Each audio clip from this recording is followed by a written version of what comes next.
The morning started out like any other in our quiet neighborhood just outside Seattle.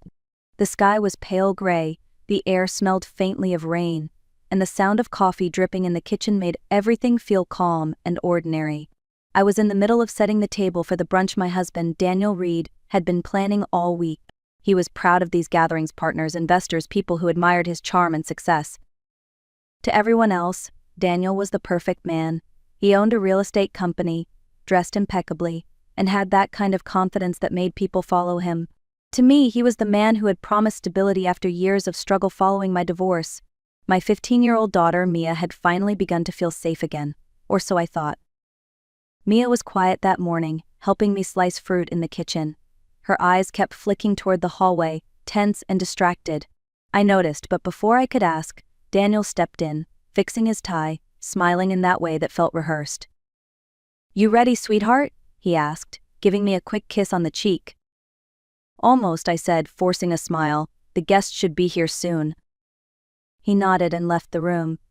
That was when Mia slipped a small piece of paper into my hand so quickly I almost didn't notice. I looked at her, confused, but she just shook her head and mouthed, "Please." I unfolded the crumpled note. 5 words written in her careful handwriting stared back at me. "Pretend you're sick. Leave now." For a moment I couldn't process what I was seeing. "Mia, what is this?" I whispered. She looked pale, her voice barely audible. "Mom, please, trust me." Before I could ask another question, Daniel's voice echoed down the hall. "Lauren, the table looks great." I froze. Something in Mia's face, a kind of raw fear I had never seen before, made my stomach twist. Without fully understanding why, I tucked the note into my pocket and forced a smile. "Daniel," I called back, "I think I'm not feeling too well. Maybe a migraine."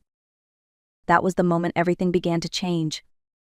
Daniel barely glanced at me when I said I felt dizzy. "Take a pill and rest," he replied, his tone distracted as he adjusted his cufflinks. "Just don't disappear before the guests arrive." I nodded, pretending to look weak. "I'll lie down for a few minutes." The moment he turned away, Mia grabbed my hand. "Mom, we need to go now," she whispered urgently. Her grip was trembling. "Say you're going to the pharmacy for stronger medicine. Please." I hesitated, but the fear in her eyes convinced me. Within minutes we were in the car, driving down the long driveway. The house grew smaller in the rearview mirror, yet the tension inside the car only grew heavier. "Mia, what's going on?" I finally asked. She stared straight ahead, her voice shaking. "Mom, he's trying to kill you." I let out a nervous laugh, waiting for her to say she was joking, but her face remained deadly serious. "I heard him last night," she continued. "He was on the phone in his office. He said you'd drink your tea during brunch, just like always. He said no one would suspect a thing, that it would look like a heart attack." I could feel the color drain from my face. "Mia, that doesn't make any sense. Daniel would never." She interrupted, pulling her phone from her pocket. "Look at this." On the screen was a photo of a document. It showed multiple withdrawals from our joint account to another bank under Daniel's name. "He's been moving money for months," she said. "And last week I found an insurance policy, $1 million in your name." The world tilted around me. My hands tightened on the steering wheel. "He told me that was for both of us, for our future," I whispered. Mia's voice cracked. "No, Mom, it's for your death." The words hit like a physical blow. My heartbeat thundered in my ears, each second louder than the last. My own daughter's fear, her trembling voice, her insistence, all of it told me this was real. Somewhere deep inside, a switch flipped. I realized we weren't just running from a misunderstanding. We were running for our lives. We drove aimlessly for a few miles, neither of us speaking. My thoughts raced in circles, searching for any explanation that didn't involve my husband trying to kill me. But every memory of his controlling behavior suddenly fit together in a way that chilled me.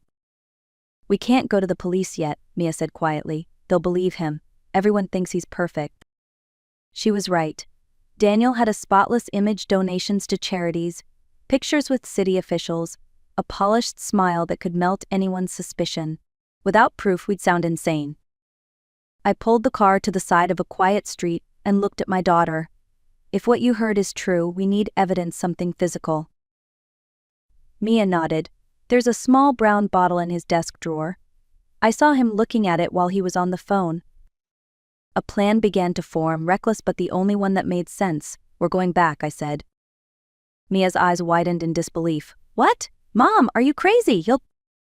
Listen, I cut her off gently. If we run without proof, he'll track us down and make it look like I've lost my mind. But if we can find that bottle, we'll have something solid. She hesitated, then nodded slowly. Okay, but if anything feels wrong, we leave immediately.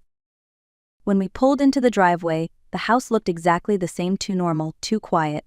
The sound of laughter floated from inside. Daniel's partners had arrived. Remember, I whispered as we stepped in, act natural. Say nothing. Daniel spotted us almost immediately, a smile spreading across his face. Feeling better, darling? A little, I lied, forcing a calm expression.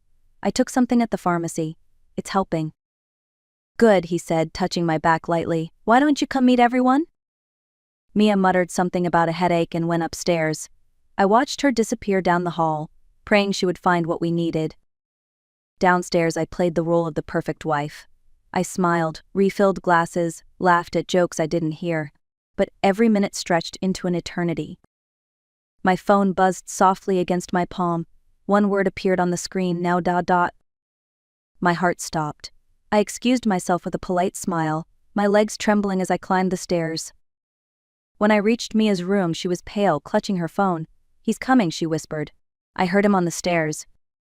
Before I could react, the door handle turned. Daniel's voice drifted in, calm but sharp. Everything all right in here? Daniel stood in the doorway, his expression unreadable. His eyes moved from Mia to me, studying every detail of our faces.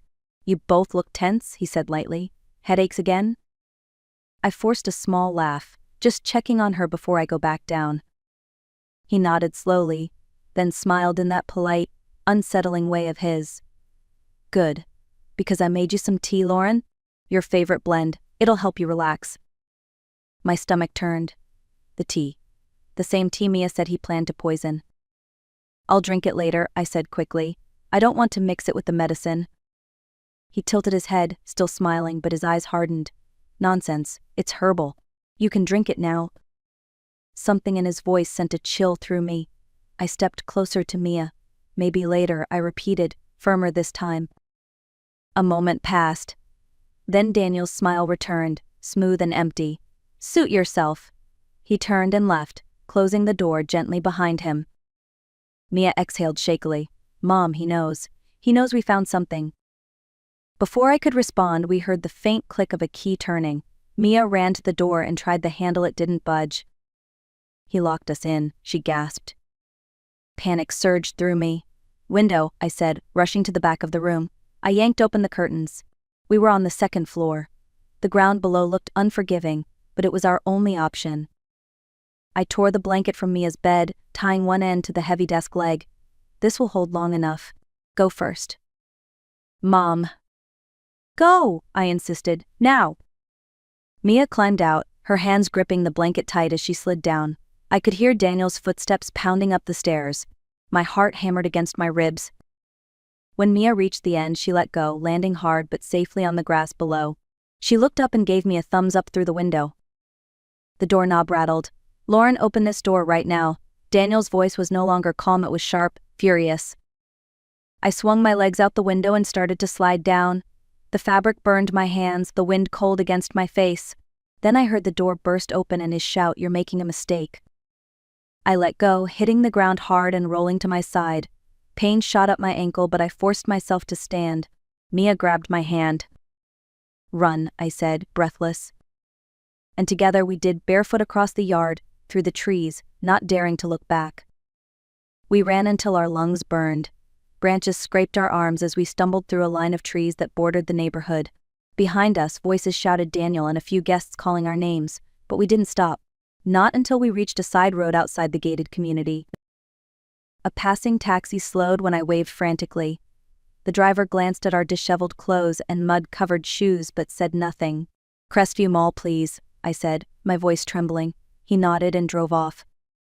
In the back seat, Mia clung to me, still shaking. Mom, what if he calls the police? What if they believe him? I swallowed hard. Then we find someone who will believe us first. At the mall, we blended into the Saturday crowd and found a cafe tucked in a quiet corner. I ordered 2 hot chocolates we didn't touch. My hands were shaking too badly to hold the cup. My phone buzzed 12 missed calls, 5 messages, all from Daniel. I opened the most recent one. Lauren, I'm worried about you. Please come home. You're scaring everyone. Let's talk before this gets worse. The words looked gentle, but I could hear his voice in my head controlled, manipulative. He was already building a story. Another message followed. I called the police. They're looking for you and Mia. Please think of your daughter. Mia's face went white. He's going to make them think you're dangerous.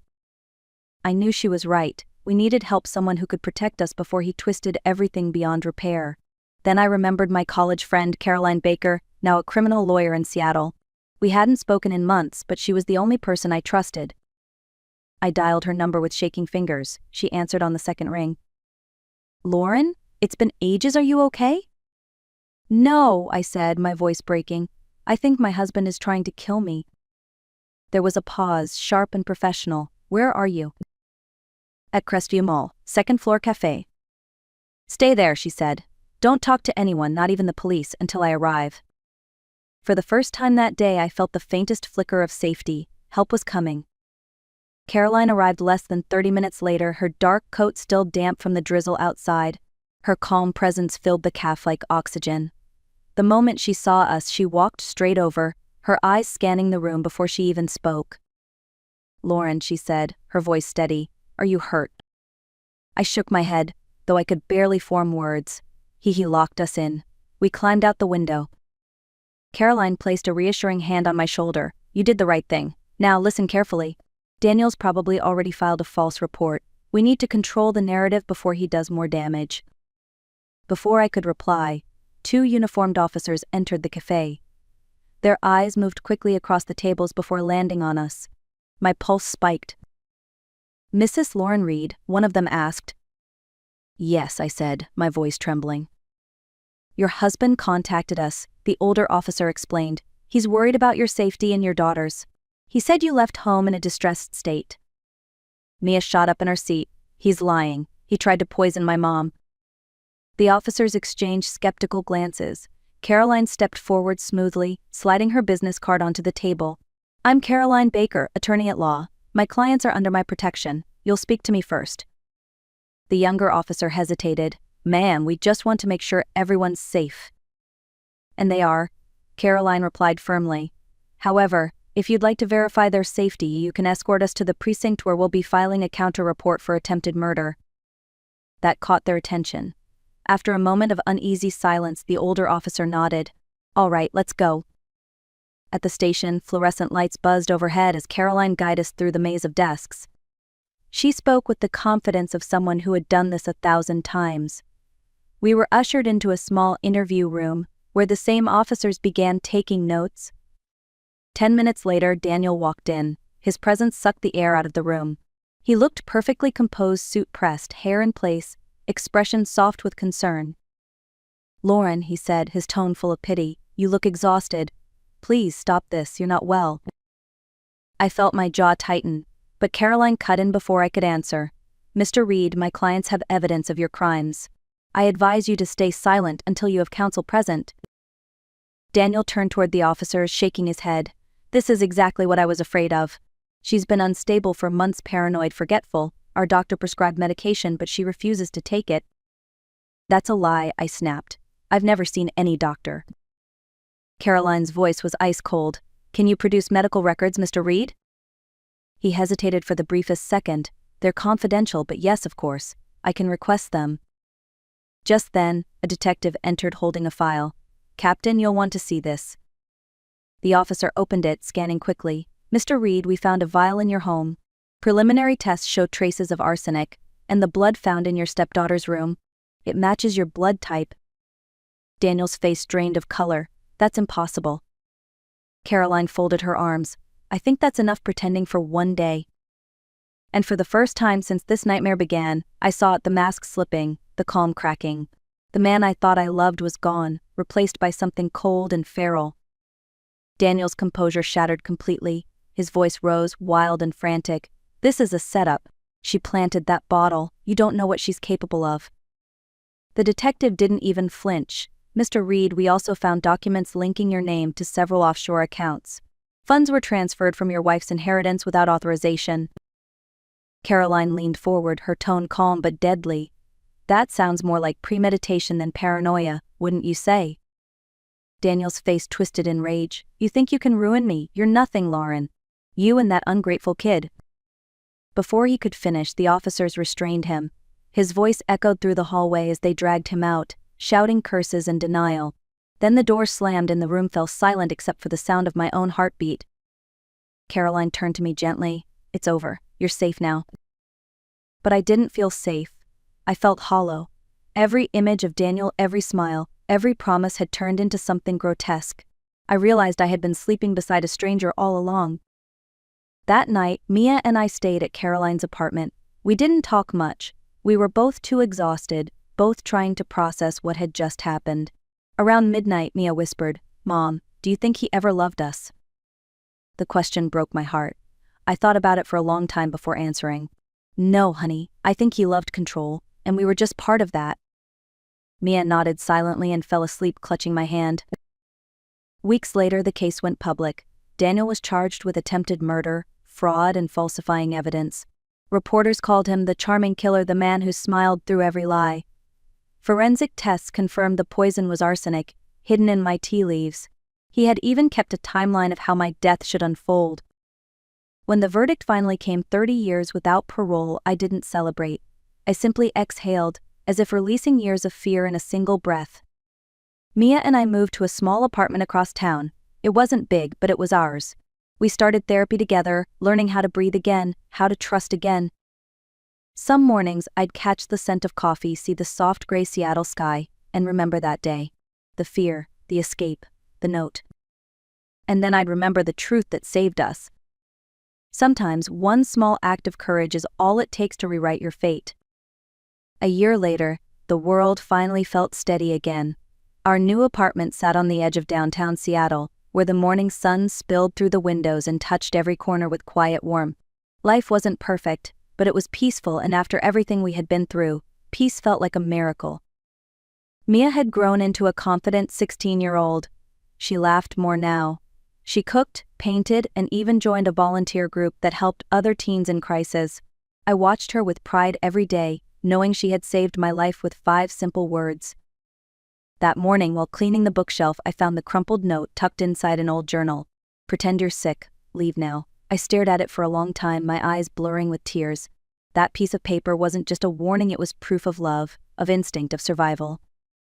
Later, Caroline came over for dinner. She'd become family, our anchor during the storm. We sat around the table eating pasta, laughing like ordinary people again. Between bites, Mia looked at me and asked, "Mom, do you ever think about him?" I took a breath before answering. "Not with anger anymore," I said softly. "I think about how close we came to losing everything, and how lucky we were to get another chance." Mia smiled and reached for my hand. "We're doing okay, aren't we?" I squeezed her fingers gently. "More than okay, sweetheart. We're finally free." Outside, the rain started to fall, soft, steady, familiar. But this time it didn't feel like a storm. It felt like cleansing. If you've stayed with me until now, maybe you've felt a little of what I lived through, the fear, the disbelief, and finally, the strength it took to survive. What I learned that day is something I'll never forget. Trust your instincts even when the truth feels impossible. Danger doesn't always come with warning signs or raised voices. Sometimes it smiles across the breakfast table and asks how you'd like your tea. And if someone you love ever sends you a signal, no matter how small a glance, a whisper, a folded piece of paper, listen. That moment of trust might save your life. My daughter's note was just 5 words long, but they changed everything. Pretend you're sick. Leave now. So if this story touched you, take a second to like this video, share it with someone who might need the reminder, and tell me in the comments what part of this story moved you most. And don't forget to subscribe to The Art of Revenge for more real stories about courage, betrayal, and the quiet power of survival.